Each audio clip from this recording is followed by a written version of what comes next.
Boa tarde. Como vocês devem estar notando, eu estou tirando uma onda de cavaleiro mascarado. Mas eu não vou assaltar ninguém, não. Parece até o Zorro de máscara branca, né? É o meu herói. Eu, quando era garoto, adorava filme de faroeste. Ainda continuo adorando até hoje. Mas, voltando ao que eu estava querendo falar, a máscara é uma proteção porque eu peguei aquele vírus da gripe, me derrubou. Então, por recomendação médica, para não contaminar a equipe que trabalha comigo, o rapaz do som, o rapaz da iluminação, o rapaz da gravação, toda a equipe que me assessora, atrás de mim tem um bolo de gente, né? Esse bolo de gente precisa ser preservado, porque ninguém é obrigado a repartir gripe, né, gente? E gripe como essa, que é braba. Bem, mas então, por isso que eu estou com a máscara. Mas voltando ao que eu estava falando, o nosso canal tem crescido muito, muito, assustadoramente. São milhares de visualizações, milhares.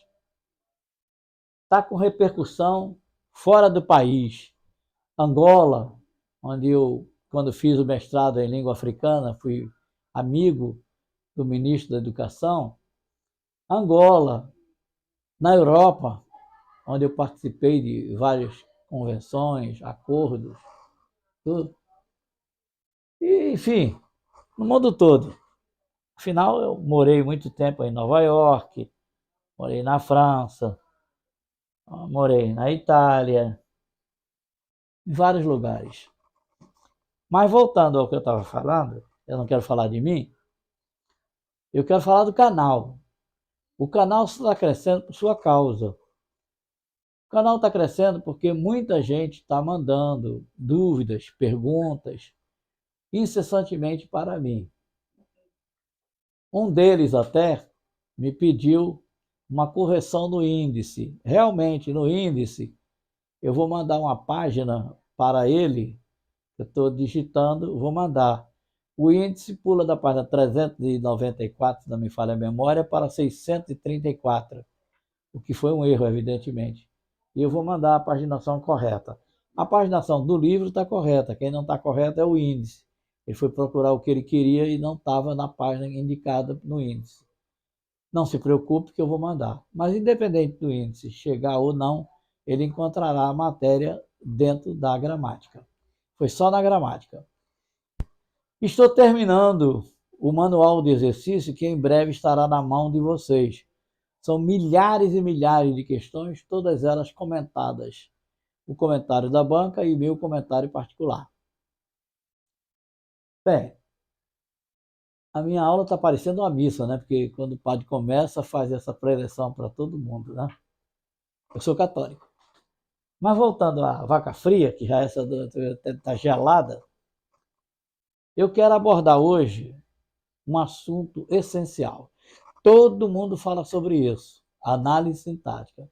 Mas a análise sintática que todo mundo aborda é feita de maneira muito convencional. Uma coisa, por exemplo, que a mim me entristece é quando eu vejo professores bons escrevendo gramáticas, dizendo que as gramáticas são boas, e se você tirar a capa e trocar o nome, ela é igual à gramática que está em outra prateleira. Eu não queria fazer uma gramática assim, eu queria fazer uma gramática personalizada.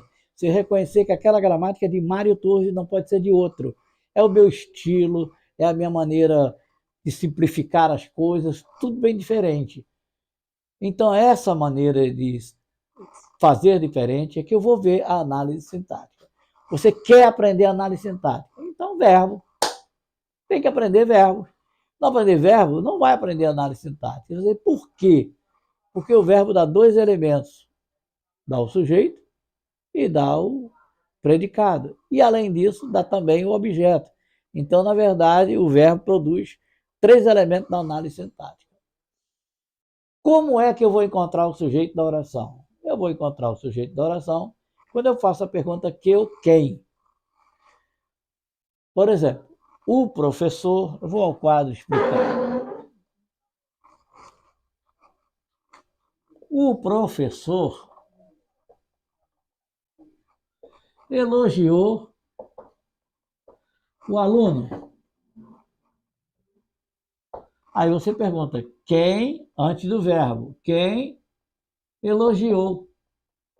A resposta a essa pergunta é o sujeito, ou seja, o professor. Então, o professor aqui é o sujeito. Se você fizer a pergunta quem ou quem, depois do verbo, aí você não encontra mais o sujeito, você encontra o objeto. Elogiou quem? A resposta a essa pergunta é o objeto, no caso, o aluno. Ele elogiou o aluno. Então, qual é o verbo? Elogiou. Tudo foi baseado, centrado na visão em cima do verbo, né? Bem, então encontramos o sujeito. Aí você vai dizer, então é tão fácil assim? Parece, mas não é bem assim. Imagine, por exemplo, que você tivesse essa frase. Eu gosto de complicar porque as bancas complicam. Então, eu tenho que complicar. Eu tenho que analisar o complicado, porque quando chegar lá na hora, que é o que interessa, você não vai errar. Imagine, por exemplo, que fosse assim, ó. Chegaram as tropas. Aí você vai aplicar um macete. Quem chegou? As tropas, não é sujeito. Aí você vai de novo. Chegou quem? As tropas. Aí é objeto. Aí você diz, agora eu me confundi. Agora eu não sei se é mais sujeito ou se é objeto. Ah, deixa eu pegar minha gramática aqui, né? Espera aí, deixa eu pegar a gramática, porque você está analisando com a gramática na mão. Ora, a matéria de análise sintática está na página. Espera aí que eu já vou achando. Espera aí. Está na página. Ela começa por aqui. Pronto. Está na página 301 da gramática. Então, aí você diz, eu estou confuso. Aí você vai dizer, como é que eu posso saber um macete para saber a diferença entre sujeito e objeto? Ora, a diferença entre sujeito e objeto pode ser feita através do seguinte macete. Você pega no início da frase e acrescenta a palavra eles.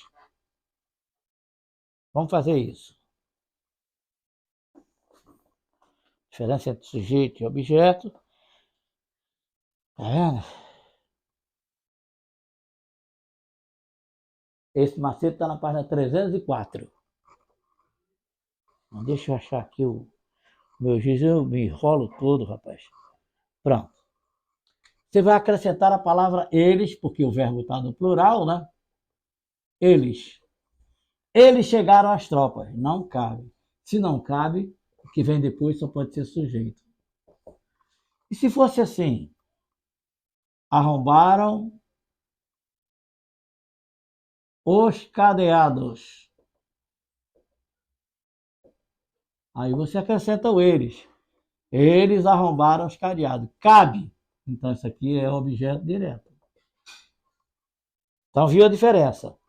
Você acrescenta o ele, ou eles, se o verbo estiver no plural, no começo da oração.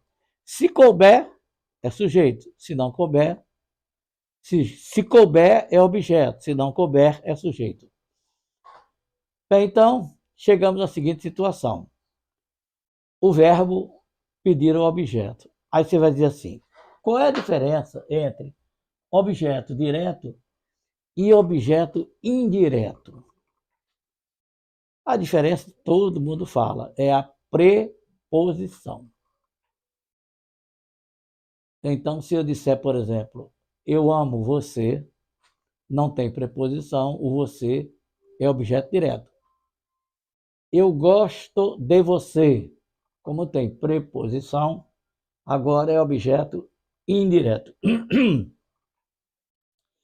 Acontece que, como você sabe, as brancas complicam muito. Então, imagine, por exemplo, que você tivesse essa frase. Espera aí, que eu estou chegando. Cheguei. Pronto.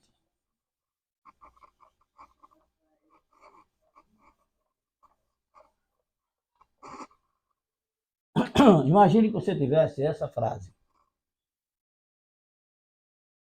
Cumpra com o seu dever, que eu cumpro com o meu. Pronto, tem preposição. Aí você, viciado por professores precipitados, vai dizer que se trata de um objeto indireto porque tem a preposição com. Agora repare, se eu dissesse gosto de você, esse é um objeto indireto. Vamos tentar tirar a preposição. Eu gosto de você. Isso não é possível. Vou tirar o com. Cumpra seu dever. Isso é possível. Então, só é objeto indireto, preste atenção, quando a preposição é obrigatória. Se ela for opcional, não é objeto indireto. Aí você bota a mão na cabeça, meu Deus do céu, que objeto travesti é esse, que parece objeto e não é?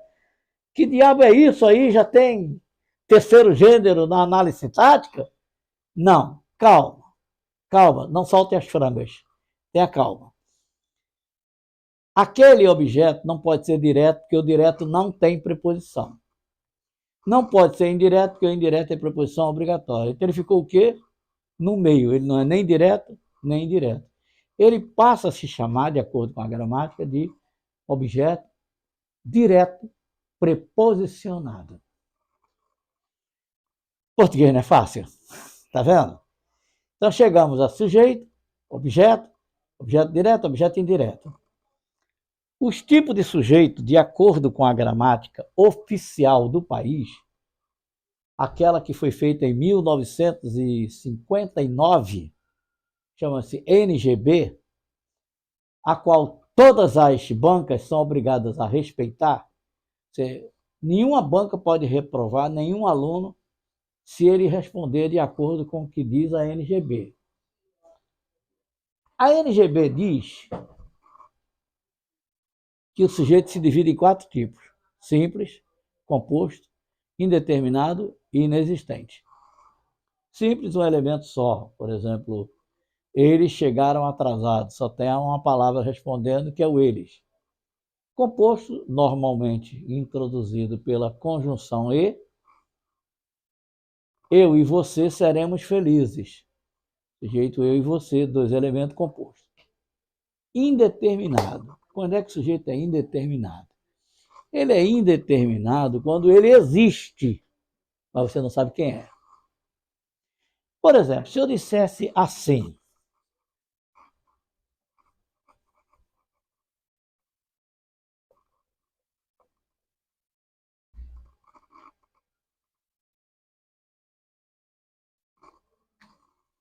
mataram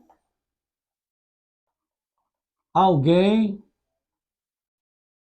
no beco. Aí eu vou perguntar: quem matou? Alguém matou, porque o sujeito não morre sozinho. Alguém matou. Mas eu não sei quem é. Esse é o sujeito indeterminado. Então, a primeira marca do sujeito indeterminado é a de que o sujeito existe, mas você não consegue identificar quem ele é. Repare que eu não estou falando de sujeito desconhecido. Se eu dissesse alguém matou o vizinho, esse sujeito é a palavra alguém, que você não sabe. Mas é simples, só tem um elemento, que é o alguém. Você não sabe quem é, por circunstância do pronome. Mas é perfeitamente identificável. Aqui não. Essa é uma característica do sujeito indeterminado. Verbo na terceira pessoa do plural. Preste atenção ao detalhe. Na terceira pessoa do plural. E quando você faz a pergunta para descobrir quem é o sujeito, a resposta é alguém. Mataram alguém no beco. Aí eu pergunto: quem matou? Qual seria a resposta? Alguém.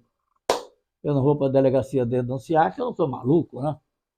Bem, mas enfim, é a lei de silêncio, né? No morro é a lei de silêncio. Funciona mais do que a lei daqui do asfalto. O outro caso de pronome de sujeito indeterminado ocorre com o pronome oblíquo se. Repare.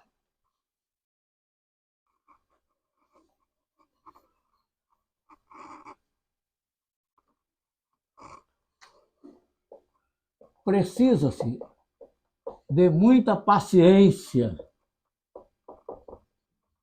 para se encarar isso. A outra, vive-se bem. Bem é um modo, né? Bem não é objeto. Bem é um advérbio, só pode ser adjunto adverbial. Aqui é um objeto indireto. Então, o sujeito será indeterminado com o pronome ser quando não houver objeto direto. Botou na cabeça. Aí você diz, se houvesse objeto direto, por exemplo, ouviu-se um tiro. Se houver objeto direto, aquilo que era objeto direto vira sujeito. Aí você diz, por quê? Porque isso aqui é igual a um tiro foi ouvido. Isso aqui está na passiva chamada pronominal, aqui na passiva analítica ou passiva com auxiliar. Então, na passiva não existe objeto direto. Ai, Cristo! Então, vejamos. O verbo aqui, ouviu-se um tiro. Se você tirar o pronome ser, ele vira objeto direto. Botando ser, ele vira sujeito. Como é que eu vou identificar isso? Passando para a voz passiva. Se eu pegar o verbo, ele passar para a passiva, o que vem depois do verbo é o sujeito. Aqui não passa, gente. Bem é vivido por alguém, aqui não passa. Aqui de muita paciência é precisada por alguém, também não passa. Então, se não passar para a voz passiva, com ser, sujeito indeterminado. Se passar, o que vem depois é objeto direto. É o sujeito, desculpa. Ok? Não é fácil português? Não é só saber esses macetinhos aí, né? Então, nós chegamos a ver sujeito, objeto direto, objeto indireto, os tipos de sujeito. Aí você pode perguntar, professor, e quando é que o sujeito é inexistente? O sujeito é inexistente quando ninguém puder fazer aquela ação. Por exemplo, ontem choveu muito. Algum de vocês aí choveu? Não, nem eu também.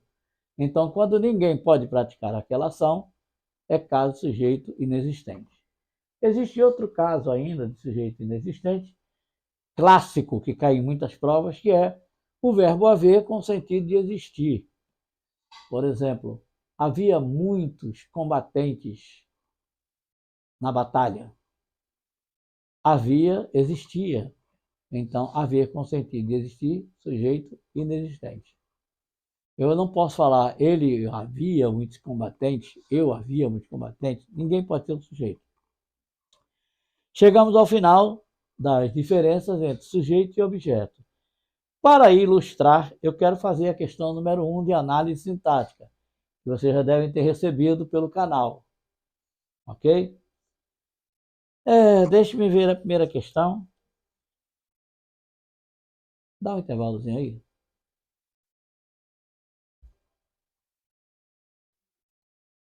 Então, vou começar a resolver os exercícios que você deve ter recebido no seu link. Aperte o link lá embaixo e estará o exercício. Exercício número 1. Assinale a alternativa em que aparece a oração sem sujeito.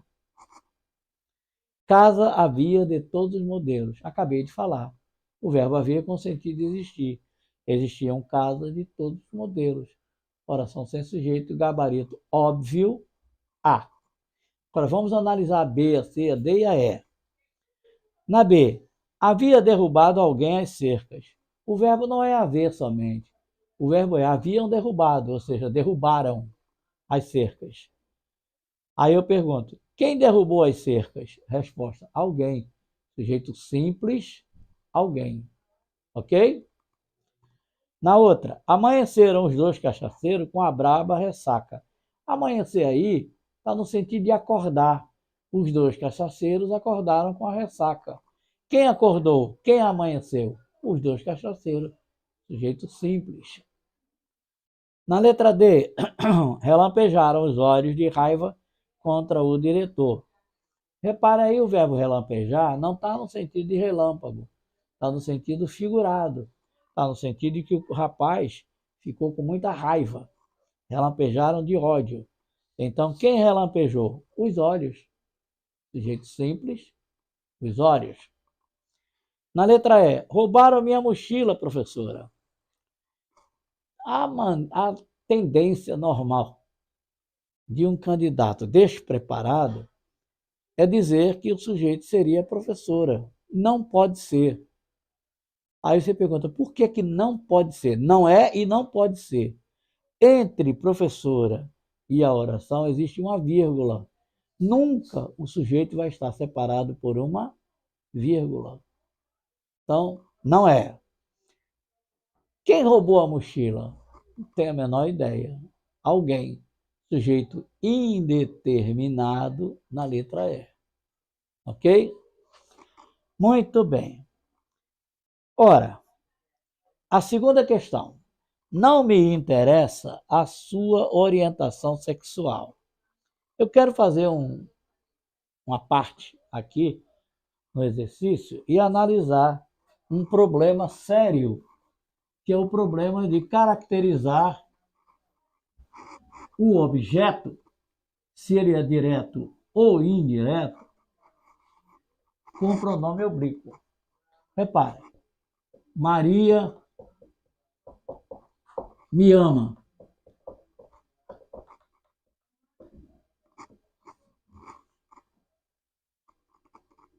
Maria me escreveu.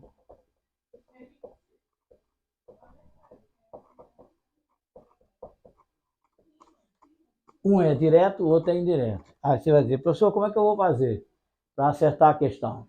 Vai ser na macumba? Eu vou lá levar um ebó e dedicar os Exus para acertar a questão?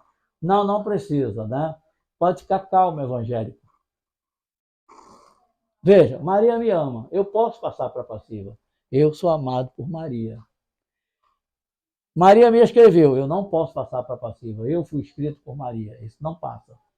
Quando passar para a passiva, é objeto direto. Porque o único verbo que passa para a voz passiva é o verbo transitivo direto. O verbo transitivo direto é aquele que tem objeto direto. Esse não passa, esse é objeto indireto. Português não é fácil? Não é fácil? Então você tenta passar para a voz passiva. Se passar, objeto direto. Não passar, objeto indireto. Veja a letra A2.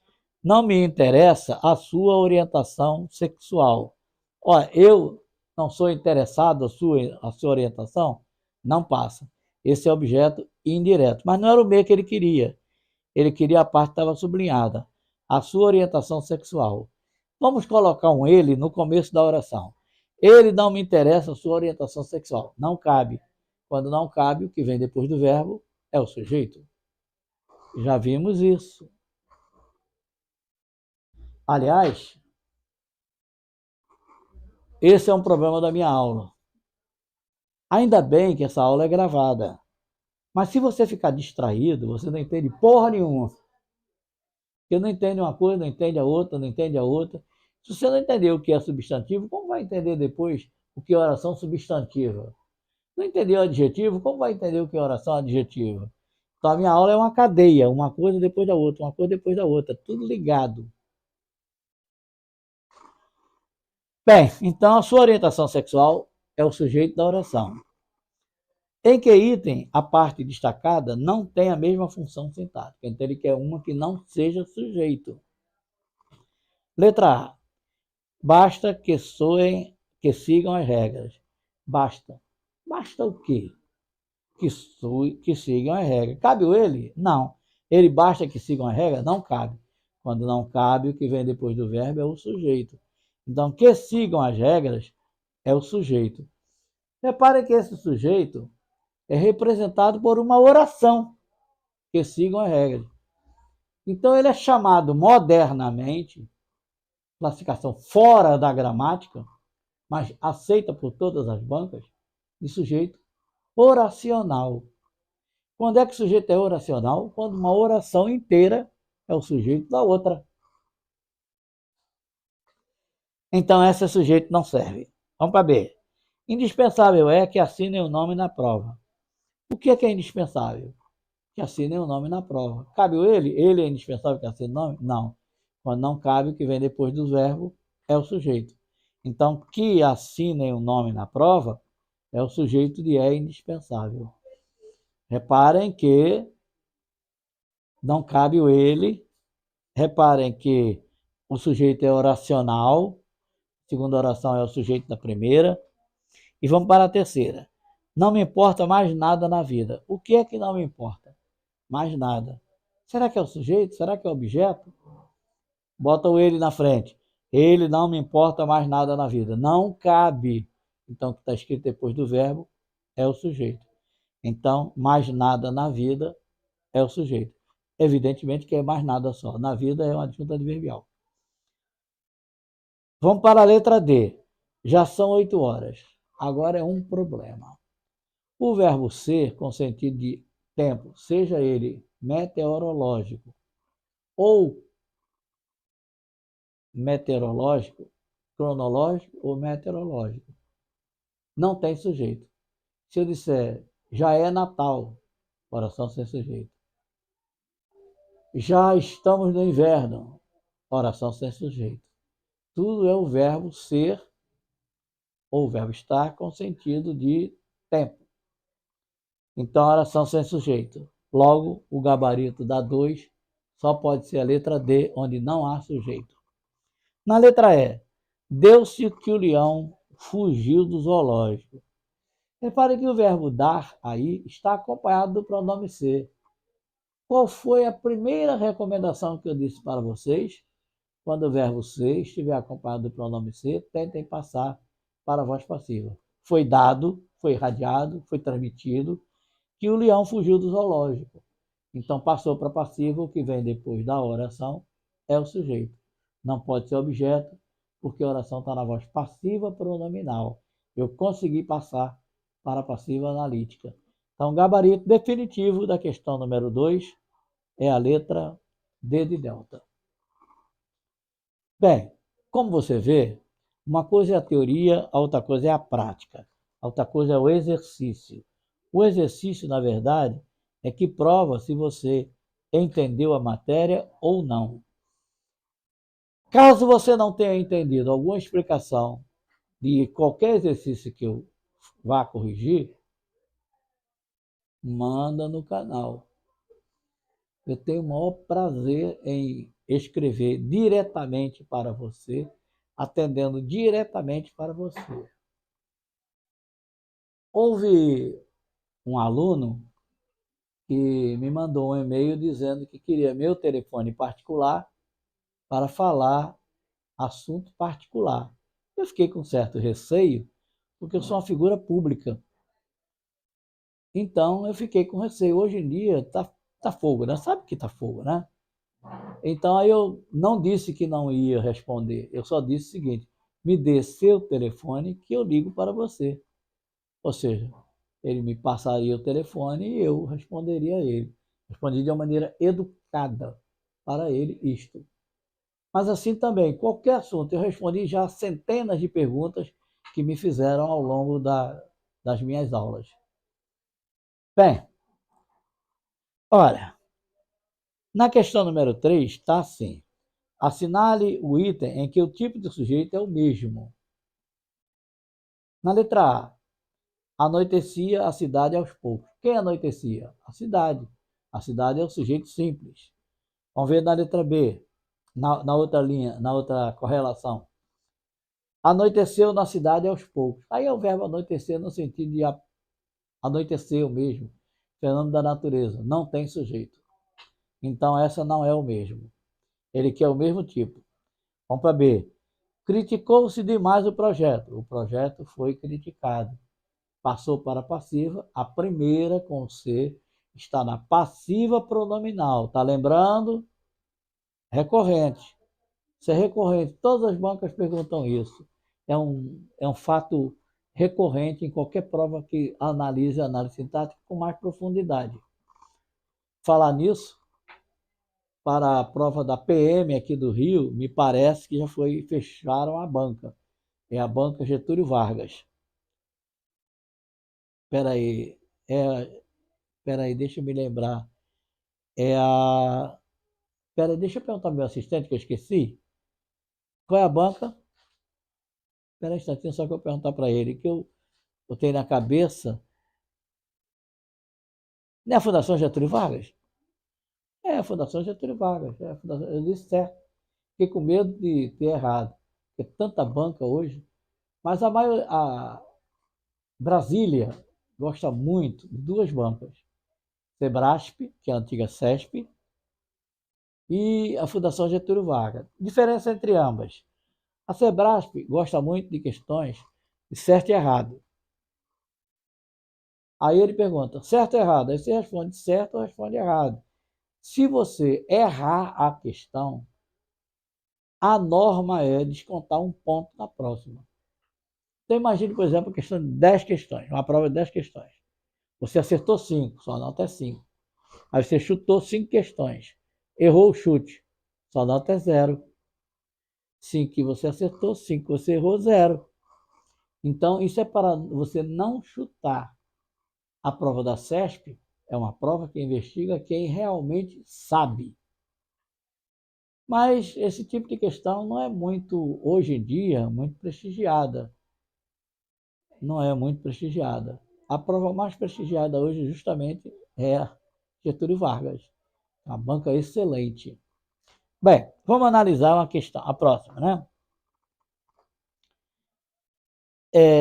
Criticou-se demais o projeto foi criticado, está na passiva, o sujeito é o projeto. Criticaram demais o projeto. Quem criticou? Não sei. O sujeito é indeterminado. Vamos para B. Vamos para C, desculpe. Nada mais existe entre nós dois. Vamos botar um ele na frente? Ele nada mais existe entre nós dois. Não cabe. Então, o nada mais é o sujeito da oração. Não há mais nada entre nós dois. Ora, o verbo haver com sentido de existir não tem sujeito. Não é igual. Não é a letra C. Vamos para a letra D. Os professores somos humanos. Aí temos um caso esquisito chamado silepse. Silepse é uma concordância irregular. Repare que o verbo está concordando com a pessoa nós, mas o sujeito é os professores. Quem não é humano? Os professores. Então, sujeito dos professores. Simples. Eles faltaram às aulas. Quem faltou? Eles. Simples. Então, o gabarito definitivo é a letra D. Na letra E temos, hoje são 26 de julho, oração sem sujeito, e a outra, o dia 26 de julho é feriado, o dia é feriado, o sujeito é o dia, simples. Então, gabarito D de delta. Bem, vamos fazer um intervalozinho que eu vou agora passar para analisar outro termo da oração.